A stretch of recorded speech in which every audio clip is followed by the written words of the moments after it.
Okay, everybody, welcome to the Long Island Band of Brothers. Our guest speaker tonight is Dr. Lona Cook from the Chippewa Valley in Wisconsin. She is a dynamic speaker and a dynamo in practice. She's had her own practice in Wisconsin, but at the same time, she was the instrumental person for getting the vision to put on-site school chiropractic in place. Mhm. She's a mover and a shaker. She's a coach for remarkable practice. Dr. Lona Cook, welcome to the Band of Brothers. Thank you, John. Thanks for having me. Love to be back. I feel like we had a good discussion. What was that, a year or two ago when we were talking about power versus force, I think? Oh, yeah, absolutely. Yeah, so great to be back. Thanks for having me. I also, am I right that you guys had Danny on, Dr. Danny Otis on maybe a Just a few couple of months weeks ago, ago? yep. Yeah, Yeah. okay, awesome.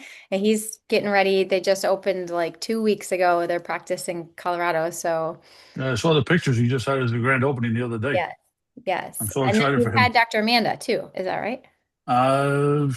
Amanda has spoke, but not Danny's wife. So I got to get Danny's wife on. Oh, Alex. Yeah. Alex, yeah.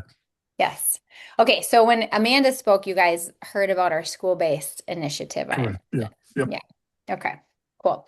Well, John said I can go wherever I want tonight. If I, is that right? Yep. Yes. Okay. And I love to speak on what I spoke on last time, which is like, when we transform and we understand the power of our above, down, inside out, and what we're emanating through our nervous system and how that transforms our life.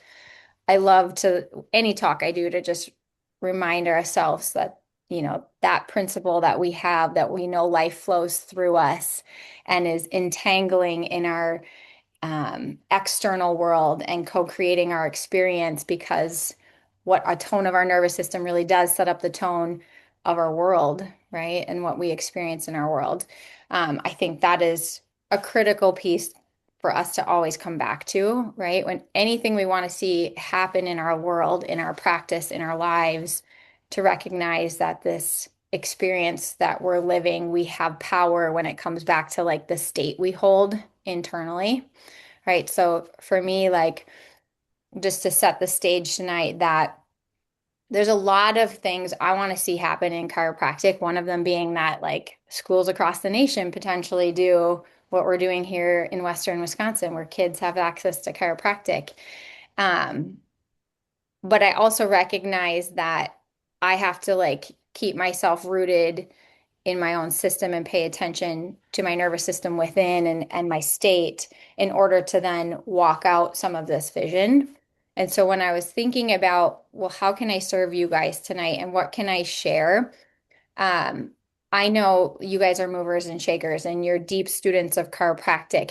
And I would guess each one of you have different visions that you want to see happen maybe in your own practice or your own, like the different ways we serve politically. So if it's okay, I'd love to like just go around the horn for a second and hear what some of those bigger visions are that you have. And then I want to show you some of the ways that my brain works to like organize things and to keep creating so that we can put this like energy in motion to create change that ripples out and impacts chiropractic and impacts our world. So if it's okay, can this be interactive? Absolutely. Okay. So who'd like to step up? Who would like to share some of their vision? John, you go first. Okay. So my vision is basically to see each of our communities understand the value of chiropractic because the docs understand it. And that's one of the reasons I do this Band of Brothers. That's Mhm. why I catalog and create a YouTube channel so that everything that we're talking about here is spreadable and it is something that people can share. It's important for the chiropractors to really understand because what's happening is the schools are not graduating students that understand. And we have to hold the line. As Fred Bard says, if we don't stand for something, we'll fall for anything. Mhm. So that's basically my vision. I love that. Can I I love speak? Yes. Well, my vision is that I guess 150 years ago, the dentists must have got together and say, people are dying of tooth decay. We got to like do something. So they all band together and they formed an association.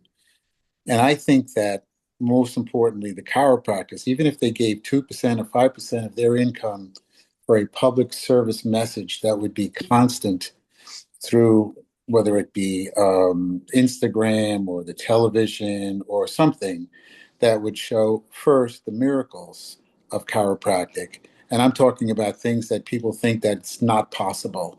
So they have a consciousness like, wow, I didn't know chiropractic can help. Oh, I didn't know it could help that.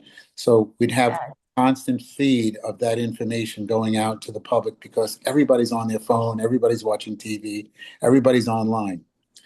And then I think even the schools should give a percentage of what they make to that promoting chiropractic. I also think that the schools should not be so expensive so more people can afford chiropractic school. I think about Life Chiropractic College when they only had 2 buildings. I think they put out the best chiropractors. When they built that big campus and everything, it cost the people twice as much or 3 times as much. I think they should do their basic sciences before they get into chiropractic school. So this way the program might only be 2.5 years instead of 3.5 years.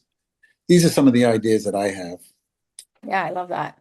I love that. Have any of you seen Nebraska's Life West Nebraska? No. I've talked to Peter about it. Yeah, it's pretty remarkable because of how they're using an already established footprint and it is so tight knit. Like you are going to get spoon-fed chiropractic while you're there. And I was just blown away by the students' awareness and hunger for chiropractic, I think because nobody falls through the cracks, right? Oh, but Yeah. that's great. That's great. That's a Yeah, big I deal. would love to That's a see big that deal. model replicated. And it could cut costs, which would be amazing, right? Because they're sharing some of that overhead. Mhm. What else? Who else has a vision here that they're wanting to share? I'll take a share. Mhm. Um, I agree with both of those guys, 100%. One of the things though that I'm currently working on is seeing chiropractic. It's a research project that we hope to get going with ALS patients, and Johnny Mack is going to be involved, and Tony Carino and Ron Sinagra, myself, Bob Bender, and the plan is to take work that Scott Rosa was doing with MS patients and Dr. Damadian, the inventor of MRI, and his work with charting the CSF flow and its connection to the upper cervical subluxation, causing what he believed was the root of all neurodegenerative disorders. And I really do believe that if we are able to get this done, it's going to enlighten the public onto the importance of upper cervical health and where chiropractic fits in and move away from, the neck pain, back pain, and really, get back to our roots of where we all began in 1895. So hoping to see that through and embark on that within the year. That's amazing. Yeah. Cool. Thanks. Yes. Anyone else? Yeah, my thing is kind of like what we talked about before everybody got on my practice sustains itself. I've never been unhappy with my practice. I don't see the volume that some other people do, but that's never been my thing. Very happy within myself and the people that I see, but I felt it was my time to get involved more with politics to some degree. I do have some battles with Matt McCoy on some posts from time to time, which are interesting to say the least. But our state, I'd like to see the chiropractic fellowship gain more interest based on our past and what makes us different and put us on the map to begin with. And I'm going to be talking about some of that at the Chiro Summit in a couple of weeks. And I'd also like to maybe branch out a little bit more. I'm going to be spending a lot of one-on-one time with Ed Cordero. I'm picking him up next Friday. He's going to be our keynote speaker at the conference. And I really think some of our bigger organizations are kind of making a mistake. It seems like new ones keep popping up, and we're all sort of on parallel universes with the same mission, but we're diluting the message by having it individualized so much. And not to go in detail, but I really felt like the IFCO kind of dropped the ball and should have merged and become part of the ICA that's already got the international connections. Maybe they're not the way they want them to be, but get us more global, get the consciousness expanded through more organization rather than creating new organizations. I agree with And that. kind of creating that consciousness and putting that out there. Mm-hmm. Bring up some good points. Anyone else? Well, I'm hoping that we get past this just treating neck and back pain that people just seem to be focused on all the time, and that people realize that we have a broader purpose regarding their total health care, and focus on functioning and improving their quality of life. Yep. Agreed. All right. Thank you, everyone. So in sharing visions, and feel free to chime in further, I think one thing I wanted to bring through is that when we have a vision, the vision, and I think all of you probably on this call are people, you show up on a Monday night at 8:30 at night for chiropractic, right? And what I heard from you guys is a lot of you, your mission and your vision is so much bigger than your office at this point. Like, you may serve deeply in your office, but there's other things that you're showing up for politically and to pass chiropractic on in the way that you want it passed on. And so, what I see in what we've walked out in the school experience right now, where I had the, brick and mortar practice that was doing well and had opportunity through that, and then getting to see into other people's practices through doing some coaching. But the school project is this really unique thing. And it's been this merging of like, yes, strategy, but also letting like things flow through me and not necessarily knowing where the next answers are going to come from, but pursuing this vision, right? And so part of where I just wanted to hear from you guys first is that I think when we understand our philosophy the way we do, where we, to really dumb it down, I'm like, we are like instruments playing a tune, right? And we can be in tune or out of tune, right? And when we, within our own systems, get in tune with our mission and our vision and our philosophy, and everything is congruently harmonizing, this is where I think we really become attractive to next right doors to walk through, right? Where solutions find us, opportunities find us. That doesn't mean that we're not taking action, right? We do, we take action. That's inspired action. It's just not feeling like we're just, throwing everything at the wall and seeing what sticks. It's working smarter in my mind, and recognizing there's something much bigger than us that's organizing, right? And, universal intelligence, innate intelligence working through us. So I share that because if, you've all spoke these visions, and some of that visionary work where you say, what is possible here? Not what are our limitations right now? Like, what could be possible? What are solutions that could present themselves? And also, where do we need solutions that I don't know what they are yet, right? Like, my left and right brain goes to work on this and I don't have an answer, right? And I'm going to share just some of my storyline and how the doors have opened for what I believe. Like, I believe chiropractic is supposed to be in all the schools. I think it's the time for this to move across the nation, because we see it starting to happen in Wisconsin.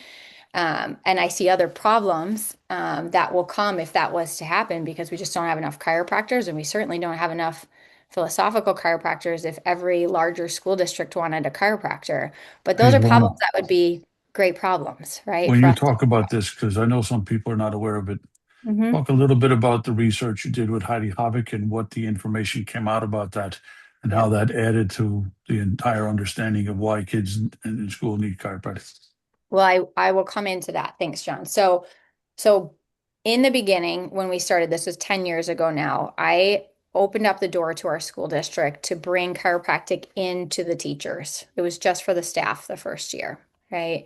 And after a year, there was a lot of meetings I sat in. I remember having a vaccine clinic next to me as I'm like having a conversation about bringing chiropractic in. and just realizing like I need to sit in this room to have influence on this changing, right?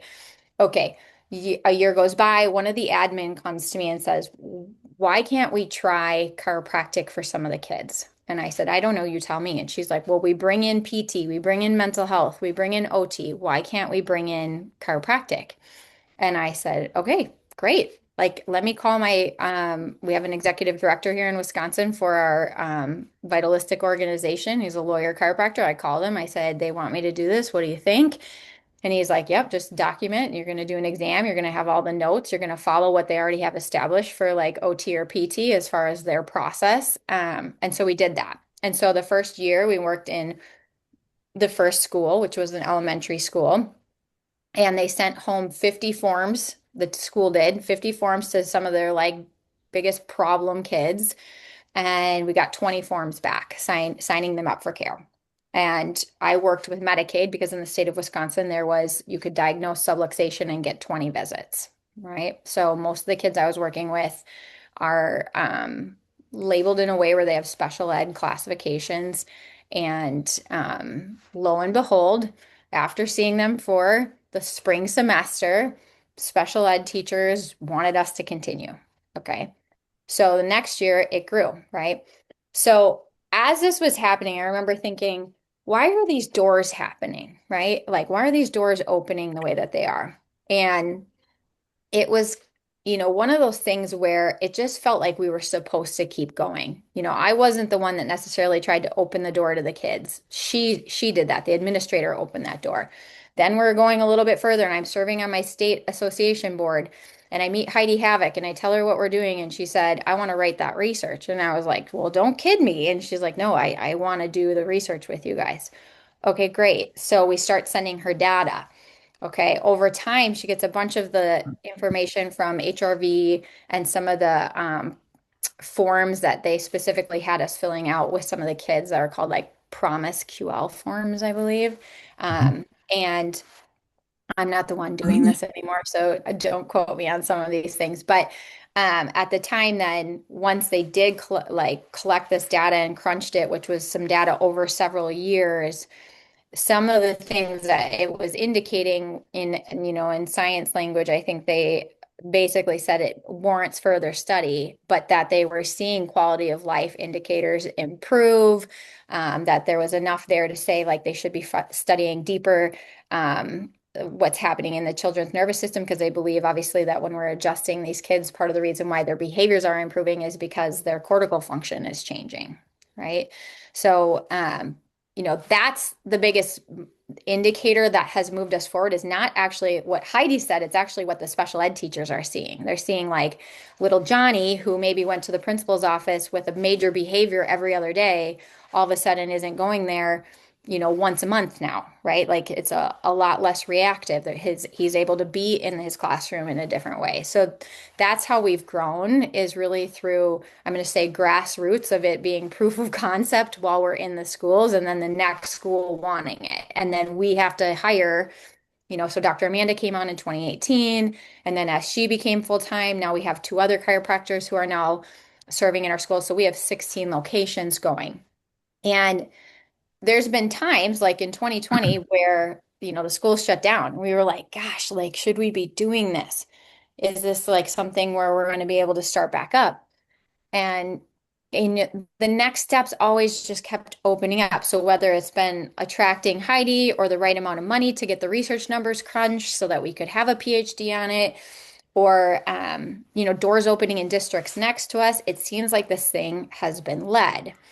And I bring this back to you guys because we all have different visions for chiropractic here, but our ability to recognize too that us getting in a place of like gratitude or an expanded state, if I pull this back up, if we go back to the power versus force, which I don't know about you, but John, I'm sending you a request there. Right.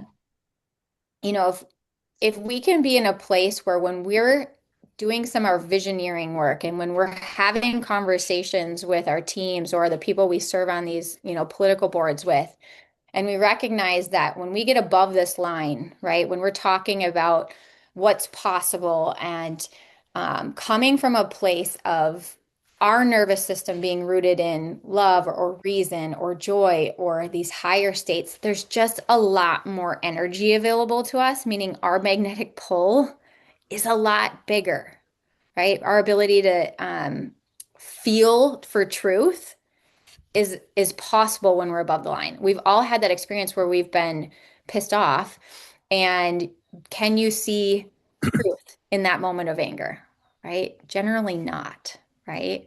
Anger has a lot more energy than apathy or guilt, but there's a whole subset of, I believe, our profession that tries to make change through this down here, right? And I don't believe it's productive at all, right? In what we're trying to accomplish if we really want to reach the masses. It may be agitating enough that some people pay attention, right? But if we get above the line, this is where we actually have some juice to do some things with.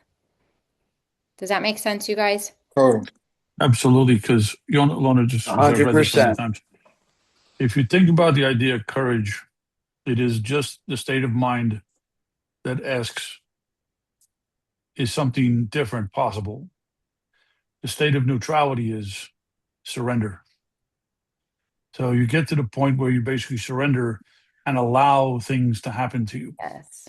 That's where, like, those two steps right there, that's huge right there, because it's, can something change? And then willingness to allow it to happen, neutrality, where you're detached from the outcome. Yes. And am I willing to change to be the person who walks this vision out, right? Like if this has been placed in your heart and it's not happened yet, it's likely because we all have to keep having a metamorphosis to do what John just said, to let go enough to allow that to happen. Right? I'm assuming because Dr. Gary, you serve on the national board, correct? Or on Correct. Right. So there had to be a lot of metamorphosis, I imagine, that was like working through you on some level to go sit in that room and to be the leader that was going to take the heat for doing something like that. Is that true? There was definitely some interesting moments going Yeah. into it. Yeah. There was a lot of That's why he has a turmoil beard now. and some and it's white and gray. Yes. Right. Right. Okay. So keeping this in mind, right? To me, this is like the part that we want to get right before we start taking a bunch of massive action, right? Like if we get settled in our system and our nervous system is in these expanded state and we are still pulling in that mission and that vision of what we're going after, like we see our vision, right? Then we start to put the left brain and the structure and the strategy around it, right? So that's how I like to play with this. And this is how I like to like think about what we're doing in the schools or what I'm doing in my practice or what I can have influence over is it first has to resonate. And then I take that and now we use the mind to help us, navigate through, right?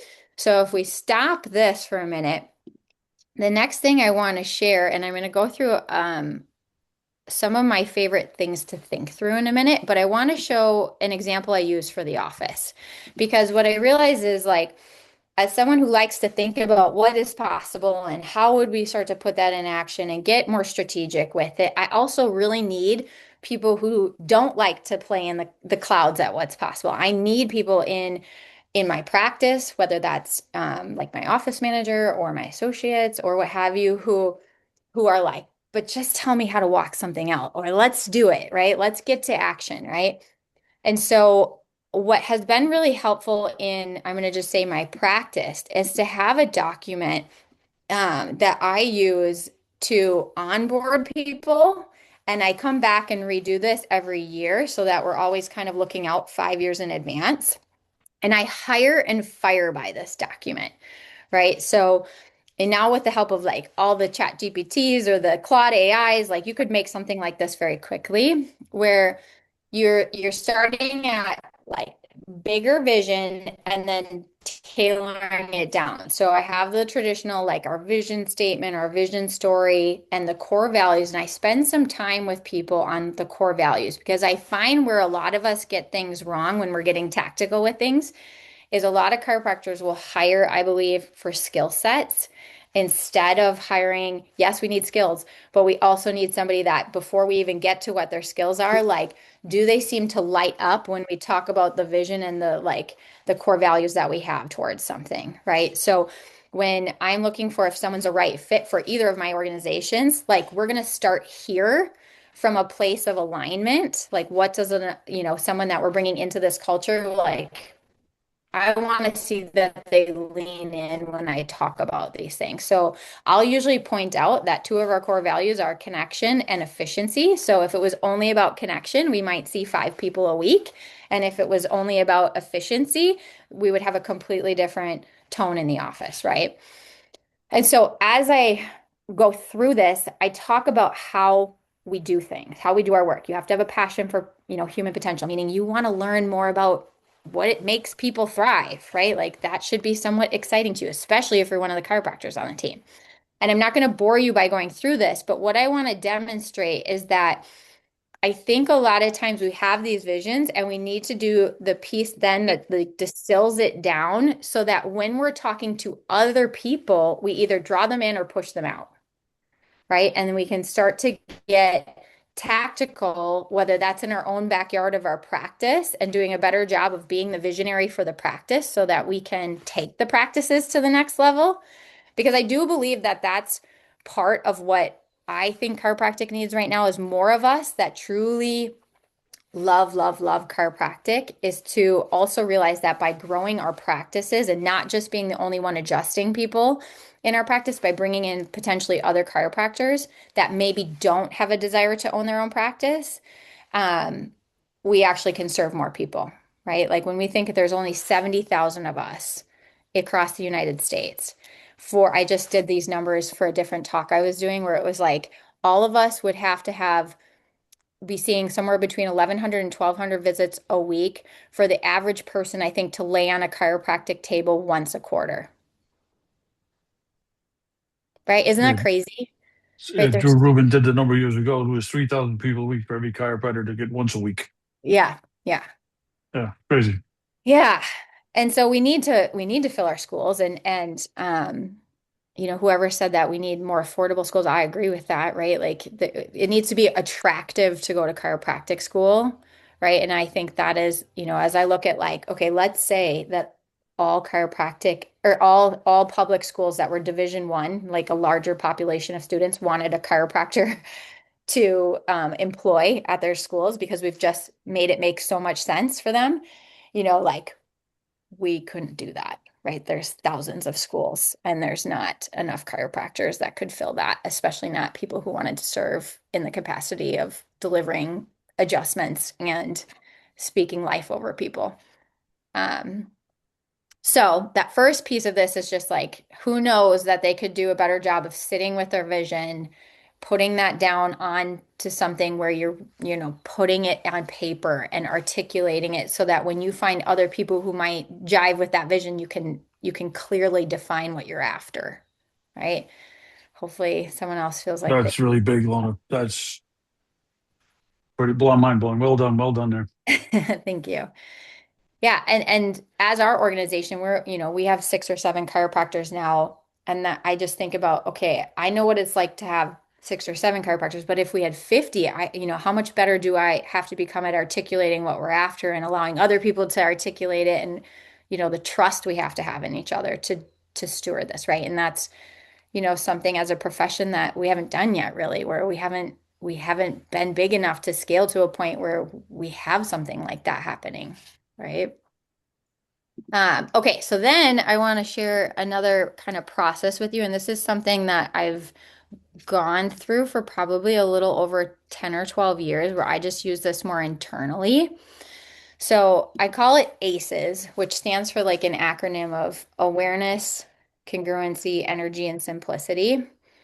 And so when I'm looking at this could be something I wanted to create in my personal life too, but when I'm looking at specifically the office, right? The office or the school-based practice or our practice too, I usually will start with just trying to really do more time where I'm thinking about where are we at right now? The good, the bad, the ugly, like what's working, what's not working. So again, there's this like slow down to speed up process, if you will, right? Like, and I know that can be really hard for those of us that are over leveraged in our practice. Like we're adjusting a lot. We got a lot on our plate. We're making it to political meetings. It's like when you find the time to sit down and just think for a while. And I don't know if maybe it's just a season of life that I've been in the last 10 years with practices and babies, but sometimes that's a hard time to find. And so trying to claw that time back somewhere in your schedule. And I will tell chiropractors sometimes if you need to decide between adjusting another hour a week and actually having an hour to just think about how things are being stewarded, I would choose the hour to think. You'll end up serving more people because you're more organized and you have more structure in place then, right? So this awareness piece where you actually pay attention to like, where am I at right now? The good, the bad, the ugly. And in business, that may look like reviewing your statistics, right? Because it's tough to know where you're at without actually having some data to go off of. Otherwise, it's just feelings, right? And I was totally guilty of being the person who, especially as it related to my team, like I hired people I liked. And then I didn't have data relating to just what they were doing. And so a lot of times, if I felt something was off, it was just a felt sense. Oh, I feel like something's off, but I can't speak directly into this because I don't necessarily have data to go off of. And then if they didn't feel the same way, now we're stuck. Now we're in a in an interesting dynamic because it's like I feel one way and you feel a different way. So this is where leadership becomes more transformational when we start to realize we need data and we need people, and people have feelings, right? So we need both. It's not just a feeling thing, and it's also not just a data thing. So when we generally start to learn to lead with more data and a sense of the storyline, that's where we can really start to have more connected conversations, even just with ourselves. What's happening in my business right now? What's happening in my practice right now? Right. So when we're doing this first piece of awareness, it's like take the time to just really write down like what's working. And I like to kind of break it down into different parts of my practice. So what's working really well in attracting new patients and what's not working really well, right? Like, what are the numbers showing me with that? What's working really well in our process of day one or day two, or however I do that process of onboarding a practice member? What's not working really well, right? How do I know? Right? Where are the rubs? Does something feel clunky? Does something feel like it's a part of the practice that gets backed up? Right? Because sometimes these little tweaks that if we just slow down to look at are like not hard to fix, right? It's just that we have to slow down enough to even just see that there could be a different way to do them, right? I'll ask myself about the front office. Like, how well do I know that the finances are organized? How many of you have been like me where I did a bad job of slowing down to look at some of the finances and found out that I had a mess at the front office? Right? That's a painful realization when you do realize that, right? So, most of our process has to be unearthed by recognizing where we've maybe lacked structure in the past. We need to put more structure in. Where we've maybe lacked visibility into things, we need to figure out a way to have accountability and visibility into things without also micromanaging things. And that again takes time to actually think about the process because nobody probably knows the process like you. Although parts of your practice, I know I'm guilty of this. There's parts that my office manager certainly knows how to do 10 times better than I do. And I make sure now that like hopefully there is a well documented, if all of a sudden tomorrow she wasn't there, we could pretty easily figure out what she's been doing or not doing because we have that organized, right? So I share this, you guys, because if we see where we're at currently, then we also look at some of these visions we have, right? And maybe it's a vision for the practice if we're talking about the practice, or maybe it's a vision where you're like, I know I want to do more in this political realm, or I want to serve on a different level for chiropractic, but I also still want my practice to be taken care of. Well, that's going to require this structure to be there in your absence so that someone else can come in and run it. Right? So again, where like the vision for possibly having less hours in the practice to do some of these other very important things in chiropractic is going to require that awareness of, okay, what really relies on me right now? That if all of a sudden I was gone more often because I am, down at the Capitol or I'm doing different things, like that's going to be a problem, right? And it's going to be part of what detracts me from actually being able to walk out this vision, right? And so if we can see that clearly, then we can start to make an organized plan around it, back to the whole organization thing, right? So we want to take that vision and we want to say, great, that is worthy to pursue because I've been thinking about this in an aligned place where it just keeps sitting on my heart. I meant to pursue this. Now, here's where I am at, the good, the bad, and the ugly. So if all of a sudden this happened tomorrow, here's where everything would break down, right? Or here's where the problem between what the current situation is in my practice or in my business and what it's going to require me to build things like in order to do that thing well and to not have this implode, because I'm guessing nobody wants to see their practice not do well in order to pursue this other mission, right? Okay. So when we get specific on that, sometimes getting specific might be like, I don't even know how to get specific on this because I don't have the data, right? I need to even figure out how to get the data, right? That's true for a lot of people. They might like, I pay attention to some things. I don't pay attention to a lot of these things. And so if I wasn't here, I don't know how I would train someone to do it because I don't really keep track of some of this stuff, right? So again, a lot of this organizational stuff is in the long run, I believe, going to make our practices sturdier, even though it's not sexy work a lot of times when we're trying to get some of these structures in place. Okay, so awareness. We're looking for the gap between where we want to be, where we're at, right? Same could be true if I want to grow the practice. I'm looking for the difference of like, one of my favorite games to play with my entire team is just like, if tomorrow there was 100 more visits on the schedule this week, where do the rubs lie, right? Or tomorrow, if we doubled the practice, where are the rubs in the practice, right? And what I see when I look into other people's practices in the coaching work that I do is that a lot of times we're saying we want growth and change, but we're not willing to do things slightly differently in order to actually be able to steward the energy it would take to do it at that next level, right? So an example being, somebody wants to see twice as many people, but that would require them generally to see twice as many new patients too, and they don't want to open up times for that, or they're too complex in how they're like day one and day two, how long it takes and all these things. So then to try and fit in double the report of findings, like it's too much, right? It's just not going to work that way, right? So I believe practices grow to the level that the infrastructure and the energy of the practice can support consistently, right? And so when we're looking for, well, why is the practice stuck at a certain level, or probably any business or anything that we want to grow, we've got to look for where can we get energy, right? Where can energy be opened up, right?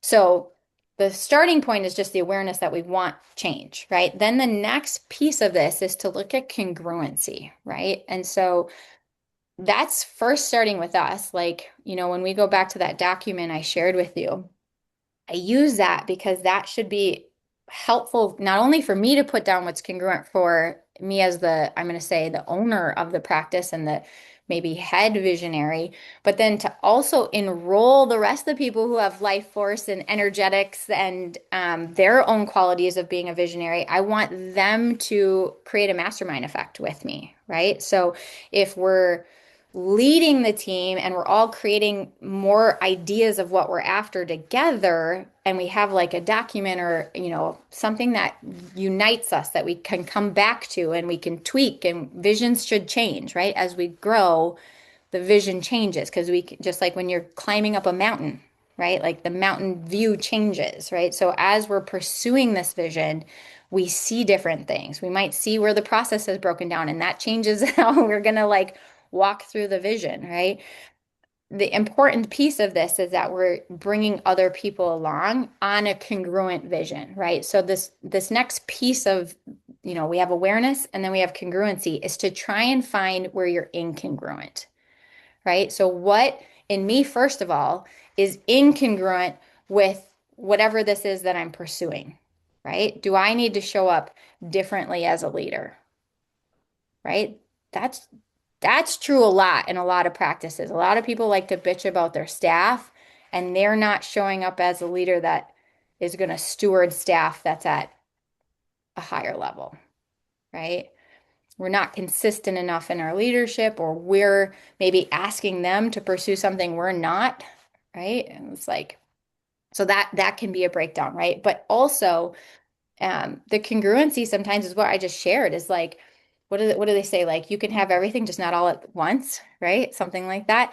It's like sometimes we have these bigger missions that we want to march out, but we're so afraid to let go of what we're already doing a bit in order to open up to step into the next thing. And that can be a congruency issue, right? Like, I'm saying I want to serve in this capacity and step more into this, but I never can get away from my practice because I'm so tightly held on to, like, I have to be the one adjusting everyone in my practice. Therefore, I can't make it to this meeting, or I can't serve in this level, or I couldn't teach over here. I'm just using that as an example because some of you brought up politics, right?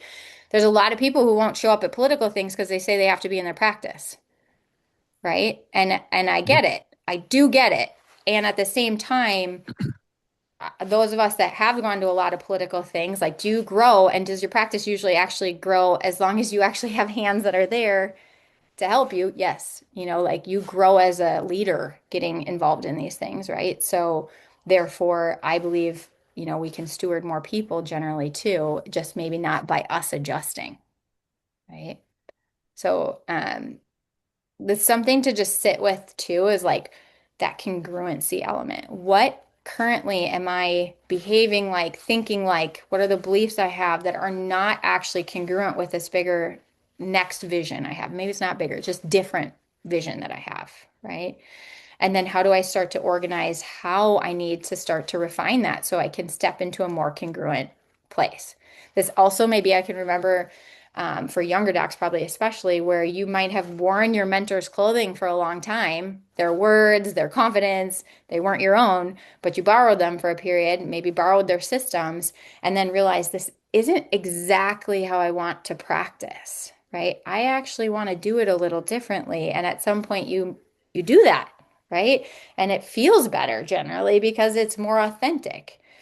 And there was some sort of, John, you probably know this, there was some sort of research that came out, I think in the last couple of years, that the most powerful state that someone can be in is actually authenticity, Mhm. right? Absolutely. That's correct. And I love that as someone who doesn't love scripts. And I sometimes have associates that I think are frustrated by the fact that I'm like, we don't have scripts. Like, I can give you a sense of what to say, but it has to come from here, right? Like, it, you can, you know, I think I was at a New Beginnings where someone said, like, when you squeeze an orange, what comes out? Orange juice, right? And when you squeeze a chiropractor, what should come out?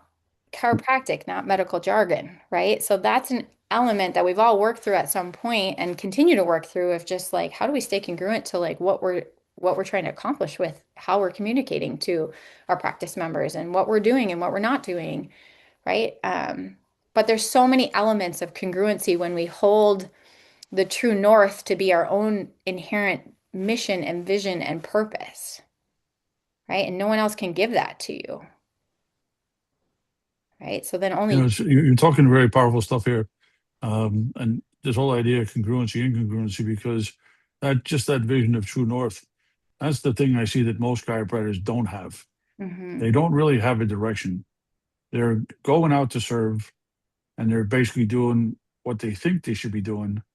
But this idea of doing it in a structured, or my thing was systematized, because system is save yourself time, energy, and money. The Mhm. basic thing is, without systems in place or structure, it's just throwing stuff against the wall and hoping for the best. Right. Yeah, I remember feeling like I had a house of cards early on in the practice. I was like, there's people coming in and everybody's happy right now. But if I didn't show up, like, no one would know what to do next because there was no system, right? And so then, you start to get a system and you start to understand what systems offer you, right? And that's part of the refining, right? Like, as you're looking at your system and you're looking at your goals, let's just say for a practice, right? Sometimes the way you're doing things just aren't going to work at the next level, right? Or even the floor plan might not work at the next level. Like we just added another table to our adjustatorium that I was a little nervous about. I was like, ooh, I don't know if people will like it if we add another table in here. And we painted the walls at the same time because I figured if we're changing one thing, let's just change it all. It'll be a little confusing to them and maybe everyone will love it.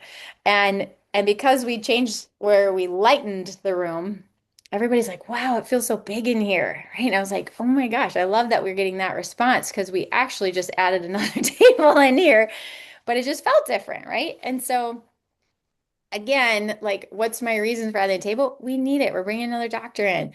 But also, like, my heart's in the right place. Like, we're going to serve more people. Like, this is what we're pursuing right now is to do it with integrity and to be able to serve more of our community. And so, you know, people go with it, right? Like versus if I was incongruent within it. Someone said this to me once when I was asking about going closed room versus open room, right? So we have a fully open adjustatorium, right? And I had a T-bar when we first started, like back and forth.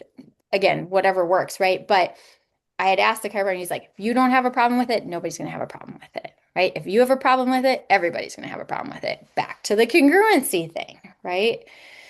So, you know, that sense of just when something is in your system, you're like, something's just a degree off here, right? Or it's 5 degrees off here. It's like paying attention to that and then looking for the solution for it because it is throwing the energy off, right? And the sooner we come back to north, right? I generally think then the energy pops right back up, right? And this is where I like using that document, you guys, because I'll use an example. We hired a gal. She was the right person out of everyone we hired. And I didn't feel like we forced it because that was the other thing. I don't like ever feeling like I'm forced to hire. We hired a gal to be a check-in CA for us. And she was probably the best check-in CA when she was on that we've ever had. She was just like rolling out like such a warm invitation to people when she'd show up. She was great at doing the patient tour and all that. But it was like every third or fourth day, she was just super off, right? It was like she wore it on her sleeve. And she was young, so I didn't know if some of it was just like, okay, we're just teaching her how to adult. So we have a 90-day onboarding. We sit down with her, and I just said, you know, you're in a small team. It's a small office. If you show up and you're not on, we all have bad days, but it's really felt around here. And remember how we went through these values, and it's about connection and yada yada yada. And sorry, I can hear Max out here. And as we were going through this, you know, she's like, yeah, I know. She's like, and she shared like she was having some struggles at home, but she didn't share everything. But she just said, I'm going to do my best. I said, do you still want this job? Yeah, I do. Okay, well, then we're going to need you to be consistent, right? So we addressed it right away. Like after I'm going to say the third time we just saw that she was off early on. Okay, she comes back and she's better, right? We're still kind of like, are we fully gonna onboard her? Is this gonna work out? Well, anyways, she ends up telling us, we extended her onboarding period because it was still a little bit like, I'm not sure if we're fully dialed in. And she ends up taking a job across the state. So she's leaving, but she tells us like what was happening in her home life. And she was living with a family member who was an alcoholic, and all this stuff came out where it was like, well, no wonder she was going through this, where some days, because she would be sleeping in her car sometimes just to like get away from this person. It was like, okay, it's very understandable. But we handled it in a way where I never made it excusable that she wasn't, you know, on point because we needed her to be, but also in a way where it was a connected conversation. And so when she, you know, actually I think has now had this opportunity to actually move out of this scenario and move across the state, it's great for her. We are able to have this like really good conversation through all of this, right? And I just share that because running teams, especially with our visions, can be really hard, right? And so if we use our mission and our vision and our values as kind of like the gatekeepers for how we communicate, then it's not personal, right? It's like we can speak into things in a way that is still in integrity and congruent with what the mission really needs and still be very human about it, right? And understanding and have sometimes deeper, you know, conversations because we are human, right? Okay, so I want to pivot into the last two.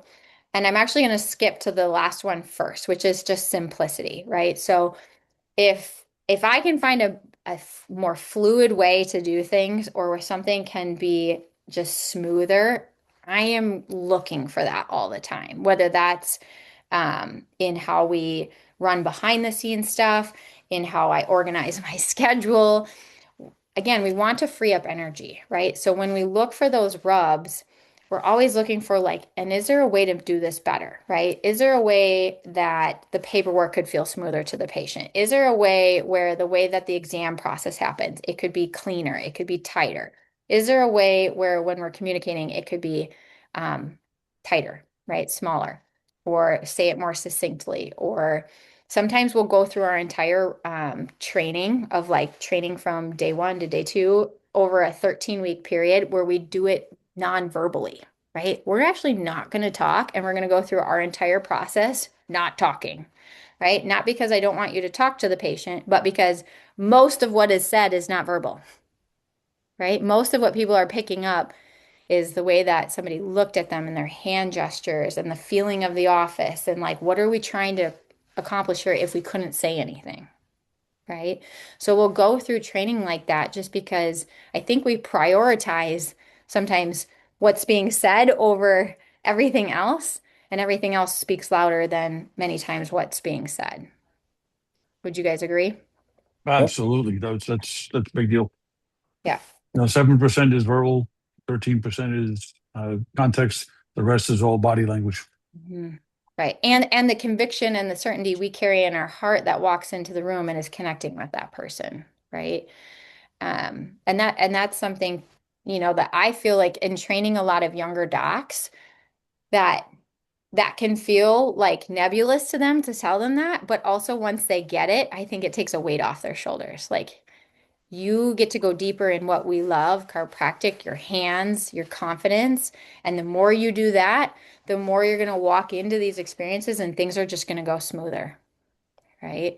So, like, focus on becoming the best chiropractor you can be. Not that you have to, like, know the response or the answer to a million different things all the time, right? So simplicity, trying to make things simple, right? And I want that for every teammate I have, right? So we look at that from the lens of the simplicity of what's happening in the checkout process, in the scheduling process. Again, looking for where things are clunky that will be a mismatch for if growth happens. So for one of the simplicity things that we're working on this month is we have technology that's running the 16 schools right now, right? So it's organizing the appointments, the billing, the way that people get text messaging. And that works at 16 schools. But the conversation we're having is like, if this was all of a sudden 100 schools and we had to set it up the same way, this would not work, right? It's not simple enough. The tech is clunky. So that is to me an incongruency that we have with how simple things need to be on our tech end for us to really do what we want to do. Right. So again, if I'm pursuing this vision, then this is meaningful work for us to figure out right now. We don't figure it out once we get to 100 schools. We figure it out now, and that will invite the 100 schools energetically. Right. Absolutely. Mm-hmm. So we got to look at those things, right? And that's then as we simplify and organize, right? And we all know this on some level that almost like as the complexity goes up, I think the simplification needs to like double down, right? Um, and the structure needs to be there, right? So, my practice is a lot more uh, organized, there's more structure to it. Although, like some of the patients that were coming in 2010 are still coming in, and to them, it probably feels much the same because we're still doing, the style of adjusting they were used to, right? And I'm still there, and that's who they were used to seeing. However, the complexity built around so that we can do this thing to the next level has really, really grown. But the main thing has stayed the main thing, right? Um, and so that next piece of this is then the energetics, right? So just like I said, like if I recognize that I would love to see the practice of the school-based practice grow into 100 different schools in the next 5 years, right? Then anything that I do that resists that, like for instance, if I started talking about like it's too expensive for us to look at, technology that would allow us to scale, then I'm incongruent and the energy is dropping there, right? And that's what we have to watch for is like, where are we speaking against the potential of that? Where is our behavior working against that? Where do we have limitations that are now creating our like bottlenecks or our ceilings that we hit? And we remove those so that the energy can flow, right? And sometimes that takes time to rework it. I know for myself, a thing that has still been challenging for me is I recognize that some of what I want to do has already reduced the hours that I have in the adjustatorium, right? And I recognize that that may be something eventually that I'm not in there for a season, and that's really hard for me to fully rectify in my brain, and I'm still not there. And John was out visiting a year and a half ago, and he's like, "What's next?" And John, I don't know if you remember this. I don't remember what I said exactly, but I said, "Oh, the team's in a really good place." Right. And you're like, that'll change. Right. And sure enough, it was like a month later that I found out 2 of our docs are leaving.